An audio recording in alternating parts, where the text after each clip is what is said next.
I know this is very polarizing and I've had some very heated conversations with people in my life about it, but at the end of the day, I just personally don't feel right about it.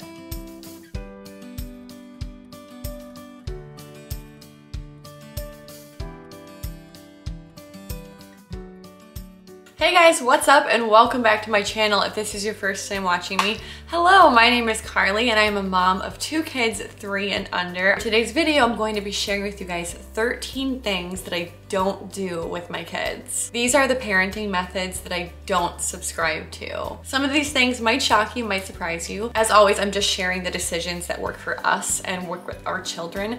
Every child is so different. Every family is different. You have to make the decisions that are best for your kids and best for your family. So those are the decisions I'm sharing with you guys today. If you guys enjoyed today's video and videos like this, please give it a thumbs up, subscribe to my channel, and let me know down below in the comments what parenting methods do you not subscribe to, or what do you not do with your children also. I don't entertain my kids 24/7. When I was a new mom, I used to wait until my daughter was napping to clean and tidy and make food. Those times of rest was when I was trying to cram all of my work into it, and then I was entertaining her the whole time she was up, and I was exhausted. And then I was like, no, that's not real life. I want my children to grow up with a realistic picture of what it means to have a family and have a home and see how much work it takes. And for them to understand that and not have those be hidden tasks, they actually need to see me working. I do still, play with them. We have times and periods of play where I'm doing things with them, but then when that period's over, I go back to doing the things that need to get done. And if they still want to be by me, then I invite them to come with me to help me with the task. By me doing that when they're awake, it also helps foster independent play in them. So it's really a win-win. I know this is very polarizing and I've had some very heated conversations with people in my life about it, but at the end of the day, I just personally don't feel right about it. Can't get on board with teaching my kids that if someone's not behaving the way that you want them to, you can hit them or turn to violence. I can't get on board with I'm supposed to be the one taking care of them, but then I hurt them if they don't do the things I want. Like, there's just nothing about that that feels good to me. I don't ever want to send the message to my kids that it's okay to hit or turn to violence if people aren't behaving the way they want them to. I try to do actual consequences based on the action where possible. So for example, if my child's throwing their Magna-Tiles, the Magna-Tiles get taken away. We're done with that toy for the day. We can try again tomorrow. And I try to do consequences more like that so they can see the direct implications of their behavior. Like, if you do this, then this happens, versus if you do this, you get smacked. I don't count with my children. I'm not like, oh, you better stop by the time I count to 3, or we're leaving by the time I count to 3. I do the timer trick a lot from Big Little Feelings. So it's like, okay, if we're gonna be getting out of the bath, we're going in 2 minutes, we'll set the timer. When the timer goes off, you get to push the timer, and that's when we have to go. I kind of try to put it in her terms where I'm like, after we eat lunch, you will go to the potty, we'll get cleaned up, and we will go take a nap. So I try to do a lot of prepping for transitions and helping them understand what's coming. I also don't do timeout. Like, can you imagine if when you were upset or stressed out, your partner sent you away? I would be furious. Just in my experience with my particular kids, I've realized that when my kids are upset or kind of, having a meltdown, usually they need more connection in that moment. Something has been missed and they really need mom to like connect with them and pay attention to them, not send them away. I don't dumb things down with my kids. Like, if my child asks why they can't cross the street, I tell them, it's because if you cross the street, a car might hit you. I tell them exactly how it is and I give them the real information.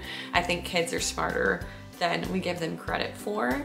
And I actually think by telling them really what's going on, they're way more likely to listen to you and pay attention, versus if you just say no. So I don't just say no or because I said so. I give them the real reason, even if the real reason is kind of a lot. I don't try to make my kids just adapt. Like, as adults, we all get extremely crabby if we're running on minimal sleep, if we haven't eaten, all of these things. So why do we expect it from kids? And why do we expect better behavior from them? So I try to stick to my kids' routines as much as possible. I leave like family gatherings and all that stuff to be home for nap time, to be home for bedtime.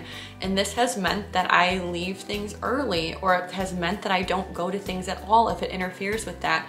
And to me, protecting their routines and protecting their schedule is more important to me in this season of life. Obviously there's some things that we can't miss and they will have, you know, shorter naps or an off day, but on the whole, I try to stick to their schedule and their routine so they are thriving and doing well instead of just always expecting them to adapt. Same with that, I don't keep my children out. Most of the times, if it's my children, if they're having a tantrum, it's because there's a need that's unmet. They need to sleep, they're very tired, they're hungry. They don't want to be having a bad time either. A lot of the times if they get to that point, it's because they've been pushed to that point and there's some need that needs to be solved. I know with my 3-year-old, she is so well-mannered, so sweet, so kind. So when she's getting to the point where she's crying, she's melting down, she's being crazy, usually at that point, I'm like, okay, you need a nap, you need a snack, girl, like something's going on, we need to fix this. Because same, if I get really upset, it's like,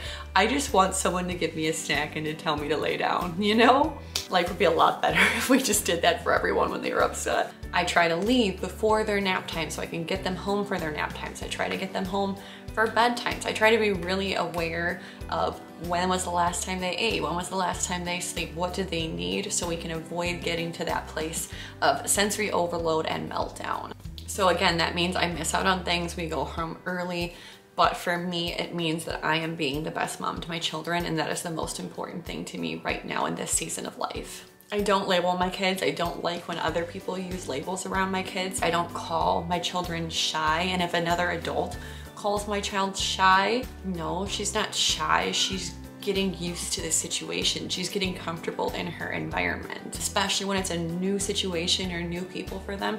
They're not being shy. They're literally trying to process this new information. I don't use baby food with my son. He's never been interested in baby food, pureed foods, pouches. He has been a primarily baby-led weaning baby from day one. He's had no interest in anyone helping him eat or accepting like a spoonful of food from anyone. So from the beginning, we've just done baby-led weaning and we've just given him what we've been eating. So let my kids make messes with their food. I let my son pretty much go to town on his food. He has learned how to eat by just getting in there with his hands and feeding himself. I just kind of sit back and let it happen, and I just accept that every single meal is going to be a disaster that I have to clean up because he makes such a mess while he's eating, but that's how he's learning how to chew and learning textures and learning how to eat different foods. I don't make my children finish their food. It's my job as a parent to provide my children with food, not determine how much they eat. It is up to them to determine what they will eat and how much they will eat.